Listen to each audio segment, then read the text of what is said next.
Bridge বানিয়ে দেব কাঠের bridge থেকে ইনশাআল্লাহ ব্রিজ হবে, কাঠের ব্রিজ থেকেই পাকা ব্রিজ হবে ইনশাআল্লাহ।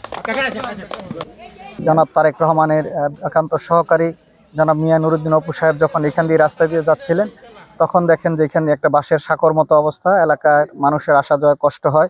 উনি এটা অনুধাবন করে কথা দিয়েছিলেন আমাদেরকে যে আপনারা খুব জরুরিভাবে এটা একটু ঠিক করে দেন।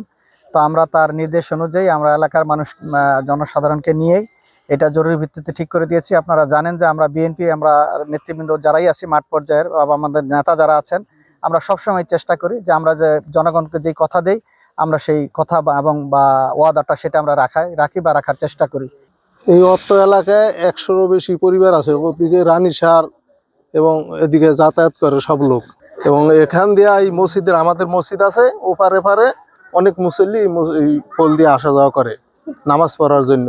আগে ছিল শাক্কা, এরপর ছিল পুল, তাই মানুষজন পড়িয়া ধরিয়া যাইতো গান অপু ভাই এটা দিয়া দিছে পুল, ফোন আমাকে যাইতে সুবিধা। কাঠের পোল দিয়ে ভালো করে দেয়নি, বছরে তো দুইবার ভালো দিত না, বার দিয়ে দিত, এখন নালা দিলে ফিকে পোল দিছে ভালো। মালিক তোমার কাছে দরখাস্ত, আয় আল্লাহ ভবিষ্যতে যেন আমাদের এই ব্রিজটা যেন কাঠের পোল থেকে যেন পাকা হয়ে যায়। লা ইলাহা ইল্লাল্লাহু মুহাম্মাদুর রাসূলুল্লাহ।